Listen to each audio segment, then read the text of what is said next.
dalam pembelajaran hari ini. Kita berikan waktu teknis ya, yang membawa kita ke dalam ibadah singkat. Silakan teknis. Shalom semua. Sebelum kita mulai pembelajaran kita bernyanyi dari Jemaat nomor 3. Kami puji dengan teriak.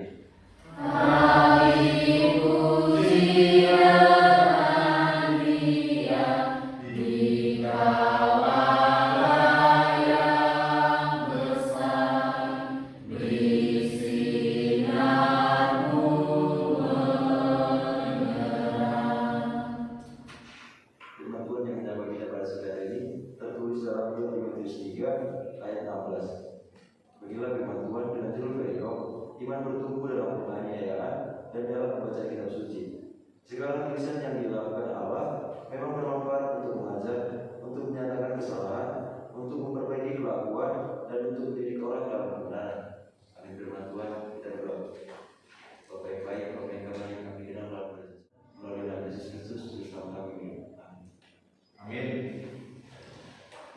Ya, terima kasih Ibu yang telah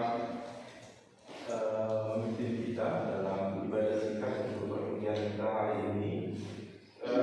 Kita akan mulai, tapi sebelum itu kita akan review pertemuan sebelumnya. Minggu lalu kita sudah membahas tentang sejarah Israel. Bagi mahasiswa, siapa kira-kira yang mengetahui pembagian periodisasi dalam Israel dalam sejarah perjanjian lama?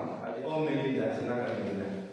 Pembagian periode sejarah Israel itu terbagi menjadi 7 bagian, yaitu yang pertama periode sebelum kerajaan baru atau pra-kerajaan Israel, yang kedua periode Israel Raya, yang ketiga periode dua kerajaan, yang keempat periode pembuangan Babilonia, yang kelima periode kemerajaan Persia, yang keenam periode pembagian Yerusalem, dan yang terakhir periode kekaisaran Yunani. Oh iya, benar. Ada hal-hal yang penting dalam masa periode pembuangan di Babilonia. Siapa yang bisa memberikan analisis terhadap peristiwa yang terjadi di pembuangan Babel? Apa yang bisa kita ingat dari pembuangan Babel? Silakan. Hal-hal yang penting yang dapat diingat dari kehidupan Israel ketika berada di pembuangan Babilonia, yaitu ada 3 hal yang penting, yaitu yang pertama, adanya Israel yang dibuang ke Babilonia setelah Yerusalem dihancurkan, menjadikan berakhirnya periode kerajaan Israel. Setelah masa pembuangan, maka tidak ada lagi raja yang memerintah Yehuda. Dan yang kedua, sebenarnya tidak semua orang Yehuda yang diangkut ke pembuangan Babilonia, masih ada yang tersisa di Yerusalem. Hal ini akan menjadi masalah di kemudian hari karena terjadinya adanya perbedaan status sosial dan keagamaan di antara mereka. Dan yang terakhir, adanya orang-orang Yehuda yang terbuang di Babilonia mencoba menguatkan identitas Israel mereka dengan berbagai cara, salah satunya dengan cara mengumpulkan teks-teks suci mereka yang dijadikan sebagai pijakan, ibadah, dan acuan bagi moralitas bangsa. Iya, benar. Tapi pada saat itu penting juga diketahui bahwa di situlah mereka mulai serius untuk mengumpulkan teks-teks suci mereka di pembuangan Babilonia. Karena apa? Dengan cara mengumpulkan teks-teks suci mereka, pada saat itu mereka menguatkan identitas diri mereka sebagai orang Israel. Jadi dengan mempelajari sejarah Israel itu, maka kita nanti akan dimudahkan untuk mengerti bagaimana teks-teks Alkitab kita itu dalam tafsiran kita berikutnya kita bisa memaknainya dengan baik. Kita masuk kepada materi kita hari ini, yaitu tentang ini, kanon dan kanonisasi. Saya minggu sudah memberikan tugas kepada semua kita, dan saya sudah terima juga kemarin, sudah dikumpulkan, sudah bagus juga apa yang sudah kita kumpulkan, tapi saya harus terangkan apa itu kanon dan kanonisasi. Kata kanon, kata kanon itu berasal dari bahasa Yunani. Ada yang bisa membaca itu bahasa Yunani? Itu bisa ya? Iya, kanon itu dia. Sama itu. Di kanon bahasa Yunani. Ini mudah ya bahasa Yunani ya? Dari bahasa Ibrani kan? Iya. Makanya gak banyak yang suka bahasa Yunani. Iya, kita salah ya. Ini susah sedikit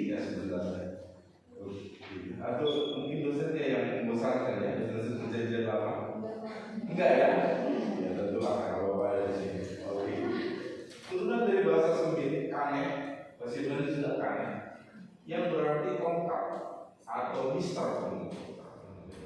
Jadi dia gelagah, dia kalau dalam bahasa tahu gelagah ini pernah lihat kayak ini? Sering di ya, orang yang bahasa Bataknya, baik di rawa-rawa gitu kan. Jadi mereka dulu kan belum ada seperti kita ini ya, apa namanya, belum bahas roll yang kita miliki sekarang dengan senti-senti yang demikian rinci. Mereka ukuran mereka pada saat itu adalah itu kane gelagah ini, ukuran itu. Kata ini mengalami perkembangan arti. Pada zaman dulu tongkat dijadikan sebagai alat pengukur, maka kanon sering juga dikaitkan dengan ukuran, pedoman atau peraturan, atau daftar yang menjadi pedoman atau aturan. Jadi sepertinya undang-undang, kanon, apalagi ya, seperti peraturan di tengah-tengah kampung, di desa, disebut juga kanon atau kanon. Silakan kalau sudah dapat, ya, ayo silakan. Jalan Diana ayat 16. Dan semua orang yang memberi dirinya dipimpin oleh patokan ini, turunlah kiranya dapat sejahtera dan rahmat atas mereka dan atas Israel menjadi kawan. Iya, ada patok ya. Ada sesuatu yang menjadi kesepakatan manusia dengan kawan. Dan itu adalah kesepakatan yang membawa Indonesia. Itu patok, itu kawan. Ada bapak gereja, semoga kalian sudah pernah dengar nama ini. Athanasius dari Alexandria pada tempat Masehi. Dimungkinkan, kemungkinan besar adalah dia orang pertama yang menggunakan kata kanon dalam arti daftar kitab-kitab yang diakui sebagai firman Allah. Walaupun istilah kanon sekarang ini merujuk pada daftar kitab, tetapi makna lain sebagai ukuran atau pedoman iman tetap tidak dihilangkan. Karena kitab-kitab tersebut adalah firman Tuhan, maka semua kitab itu harus dijadikan pedoman iman bagi orang Kristen. Itu kan. Jadi Alkitab itu patokan. Patokan siapa? Patokan orang Kristen. Sebelumnya patokan siapa? Patokan orang Yahudi. Untuk apa? Sebagai patokan iman bagi kalian dan saya. Inilah patokan iman. Ini bedakan kanon dengan kanonisasi. Kalau kanon adalah patokannya yang sudah dipatok, kanonisasi adalah proses pengkalanannya. Jadi jangan membayangkan mana Alkitab. Nah tentu Alkitab ini tidak datang dari langit ya.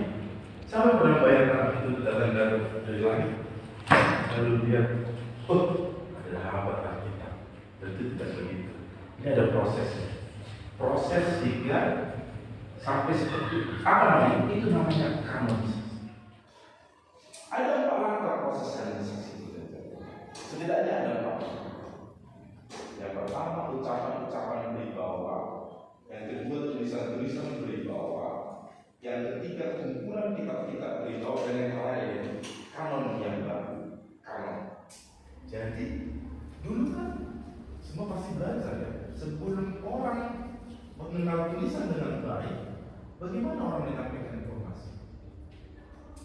Siapa yang tahu kira-kira? Sebelum orang menulis dengan baik, ada tradisi menulis. Bagaimana orang menyampaikan informasi atau memelihara informasi dari satu generasi ke generasi yang lain? Iya, tradisi lisannya, oral tradition ya. Tapi tradisi itu diceritakan dari generasi A ke generasi B, generasi B ke generasi C. Karena apa? Karena belum ada tradisi tulisan pada orang Batak. Kan banyak sekali dongeng kita. Itu tradisi mulut ke mulut itu. Upasa kita ya. Contohnya, saya juga kemarin susah sekali dapat referensi tulisan untuk upasa ini. Dek desa bulan, tongkina kita bulan, mana isi si padan, turi pasna kemana. Imbang itu sudah ada, saya harus bertanya sama orang-orang tua begitu. Tahu nggak ini apa yang bapak namanya pasta ini? Sambil dia katakan tahu. Lalu apa artinya? Itu tradisi bisa. Dan dibuatnya sampai sekarang terpelihara. Dan hilang itu. Begitu. Tidak tahu yang tinggal di kota ya, ada tahu lagi itu. Tapi banyak orang tidak tahu. Jadi Alkitab kita juga, di awalnya juga berasal dari situ. dari tradisi lisan. Dikumpulkanlah tradisi lisan yang berwibawa. Ini katanya dari Musa loh. Ini katanya dari Yosua loh. Ini katanya dari Daud loh. Ungkapan atau tradisi-tradisi itu, bahasa-bahasa itu dikumpulkan lagi kemudian hari. Karena apa? Karena bersumber dari orang-orang yang berwibawa, maka tradisi itu dianggap tradisi yang berwibawa. Setelah itu semua dikumpulkan di tahun 100 setelah Masehi. 100 setelah Masehi, di mana kita itu kira-kira? Belum tahu ya. 100 berarti sekitar 2000 tahun yang lalu ya. Dibuatlah sebuah sinode di satu kota namanya Jamnia di Palestina untuk sudah semakin banyak tulisan-tulisan ini. Gitu, tulisan dari A, tulisan B dipakai di bait suci, dipakai di sinagog, dipakai di mana ibadah. Tidak mungkin ini semua tulisan ini kita pergunakan. Lalu mereka buat sinode di Jamnia untuk memutuskan mana kitab-kitab yang dianggap berwibawa. Pembagian kanon Ibrani pernah dengar ini Tanakh? Sebelum ini belum pernah ya? Tanakh itu adalah perjanjian lama atau kitab suci di orang Ibrani. Orang Ibrani kan hanya perjanjian lama mereka orang Yahudi. Tanakh itu singkatan ya. Dari kata T, Torah, N, Nevi'im, K, Ketubim. Torah itu Taurat, Nevi'im adalah kitab nabi-nabi, Ketubim adalah kitab sastra. Lalu supaya bisa dibaca sebagai akronim yang baik, kan mungkin TNK dibuatlah vokal di tengah-tengah menjadi Tanakh. Dia itu tidak. Itu juga adalah istilah yang dipakai gereja Katolik dan gereja Kristen timur sejak abad ke-16 sebagai sebutan bagi kitab-kitab dan bagian-bagian tertentu dari kitab suci perjanjian lama Kristen yang tidak menjadi bagian dari Alkitab Ibrani Salah. Apa saja kitab-kitabnya? Semoga kalian berani dalam kitab-kitab ini. Ada Tobit, ada Yudit, ada tambahan dalam kitab Esdra, ada kitab Kebijaksanaan, Sirach, Yeremia, tambahan kitab Daniel 1 dan 2. Oke ya. Sekarang diskusi kelompok kita akan membicarakan tentang bagaimana proses kanonisasi perjanjian lama. Begitu. Apa tantangan bagi kanonisasi perjanjian lama? Tentu tidak semulus yang kita bicarakan barusan. Dan apa urgensi, apa pentingnya kanonisasi perjanjian lama? Oke, nanti kalian akan pilih satu orang sebagai juru bicara dari masing-masing kelompok. Ini ada 30 berapa nih? 35 orang ya. Oke, kita ambil tempat kita masing-masing, duduk melingkar, lalu diskusikan. Kelompok 1 bicara tentang bagaimana proses kanonisasi perjanjian lama, kelompok 2 tantangan kanonisasi perjanjian lama, dan kelompok 3 urgensi kanonisasi perjanjian lama. Silakan adik-adik mahasiswa untuk mengambil tempatnya masing-masing.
Baik, kami akan menjelaskan dari kelompok 1 tentang beberapa kriteria pemilihan tulisan-tulisan yang ada untuk dipilih masuk dalam kanon kitab suci Perjanjian Lama. Yang pertama, ketuaan atau antiquitas, yaitu tulisan-tulisan harus memiliki asal-usul yang sangat kuno dan dapat ditelusuri kembali ke masa yang sesuai dengan peristiwa atau orang yang menjelaskan sejarahnya. Yang kedua, keutamaan teologis atau teologis signifikansi, yaitu tulisan ini harus memiliki relevansi dan signifikansi teologis bagi komunitas agama Yahudi. Mereka harus memuat ajaran-ajaran penting atau mengungkapkan kebenaran-kebenaran rohania yang dianggap penting bagi kepercayaan Yahudi. Yang ketiga, kesamaan doktrin atau konsistensi teologis, yaitu tulisan-tulisan tersebut harus sejalan dengan ajaran dan keyakinan yang telah mapan dalam komunitas Yahudi. Mereka tidak boleh bertentangan atau menyimpang dari doktrin-doktrin teologis yang telah diterima. Yang keempat, pengakuan dan penerimaan komunitas, yaitu tulisan-tulisan ini harus diakui dan diterima oleh komunitas Yahudi yang luas sebagai bagian dari warisan dan ajaran agama mereka. Oke, terima kasih. Salam tepuk tangan buat ya benar, ada beberapa hal ya yang menjadi poin-poin penting dalam proses itu juga. Kitab-kitab tersebut juga harus mewakili iman orang-orang Yahudi, tidak boleh bertentangan satu dengan yang lain, juga berlaku secara umum di lingkungan orang Yahudi dan seterusnya, sehingga itu menjadi acuan penting dalam pengkanonan Perjanjian Lama. Oke, sekarang kita masuk ke kelompok 2. Oke, kelompok 2 yaitu tentang apa tantangan pengkanonisasian Perjanjian Lama. Apa yang menjadi juru bicara dari kelompok 2? Silakan, Cindy. Terima kasih atas waktunya, Pak. Saya Cindy, perwakilan dari kelompok 2, akan menjelaskan apa saja tantangan dalam proses kanonisasi Perjanjian Lama. Proses kanonisasi Perjanjian Lama adalah proses penentuan dan pengakuan resmi atas teks-teks kudus dalam agama Yahudi dan Kristen. Tantangan dalam proses kanonisasi Perjanjian Lama mencakup berbagai faktor historis, teologis, dan budaya. Berikut adalah beberapa tantangan yang mungkin dihadapi dalam proses kanonisasi Perjanjian Lama. Yang pertama, keanekaragaman teks. Terdapat berbagai teks dan literatur kuno yang berasal dari zaman Perjanjian Lama. Memilih teks-teks mana yang akan dimasukkan ke dalam kanon merupakan tantangan besar. Yang kedua, kriteria teologis. Para pemimpin agama harus menentukan kriteria teologis untuk memasukkan sebuah teks ke dalam kanon. Kriteria ini mungkin berbeda-beda di antara kelompok-kelompok agama yang berbeda. Yang ketiga, proses historis dan sosial. Ada konteks historis dan sosial di balik masing-masing buku dalam Perjanjian Lama. Pemahaman akan konteks ini bisa mempengaruhi bagaimana sebuah buku dilihat dan dianggap baik atau sah. Ya, terima kasih Cindy buat perwakilan kelompok 2. Ya benar, tentu ada banyak tantangan ya, bukan hanya tantangan dari sisi jemaat itu sendiri atau umat itu sendiri yang harus bersedia mengakui teks-teks tersebut, lalu juga tantangan dari para penguasa, dari pemerintah, mana teks-teks yang dianggap mungkin sangat sensitif bagi pemerintah, mungkin itu ya coba untuk ditekan supaya jangan dikanonkan. Bagi itu bagus sekali apa yang sudah diskusikan kelompok 2. Kita berikan aplaus untuk kelompok 2, silakan. Kelompok terakhir, kelompok 3. Sebenarnya apa pentingnya ini sih kanonisasi Perjanjian Lama ini? Apa urgensinya? Siapa kelompok 3? Dilihat? Oke, silakan dilihat. Perjanjian Lama.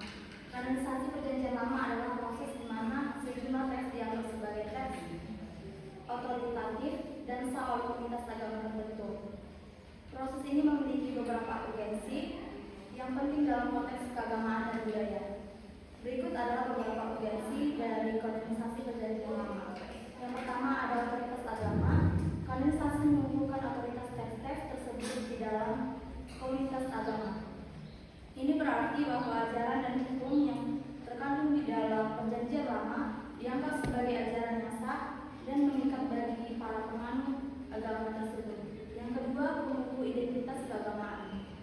Kanonisasi membantu menentukan identitas keagamaan suatu komunitas dengan mengakui teks-teks tertentu sebagai bagian penting dari kepercayaan dan tradisi keagamaan. Komunitas tersebut dapat membedakan dirinya dari kelompok atau agama lain. Yang ketiga, pengajaran dan pembelajaran. Dengan mengkanonisasi teks-teks tertentu, komunitas agama memastikan bahwa teks-teks tersebut dijaga, diwariskan, dan diajarkan secara konsisten kepada generasi berikutnya. Hal ini penting untuk memelihara dan melestarikan ajaran dan nilai-nilai yang dianggap penting. Dengan demikian, kanonisasi perjanjian lama memiliki urgensi yang signifikan dalam memelihara, menyebarkan, dan meneruskan ajaran dan nilai-nilai yang dianggap penting oleh komunitas agama yang bersangkutan. Ya, kita berikan kelas buat kelompok 3. Dan penting sekali ya, kanalisasi ini dalam kehidupan kita, supaya kita memiliki ukuran yang jelas dan memiliki kesepakatan bersama, konsensus bersama untuk sebagai dasar iman, dasar kepercayaan kita di kemudian hari. Sejauh ini ada yang mau pertanyaan? Ada? Silakan. Siapa? Siapa namanya? Oh, Marta, silakan Marta. Jadi saya ada sedikit pertanyaan, Pak. Bapak kan tadi menjelaskan bahwa proses perkanonan perjanjian lama itu membutuhkan waktu yang sedemikian lama kan. Nah, mulai dari tradisi lisan sampai kepada keputusan Sinode yang dilakukan di zamannya tadi. Nah, pertanyaan saya yaitu bukankah banyak sekali tulisan-tulisan yang dianggap suci dan berwibawa yang beredar pada zaman dulu sampai sekarang ini? Apakah menurut Bapak adakah kemungkinan jumlah kitab perjanjian lama akan bertambah, tidak 39 kitab? Oh ya, baik sekali pertanyaan kita. Ya. Apakah kitab-kitab ini bisa bertambah atau tidak ya? Kira-kira bisa bertambah atau tidak ya?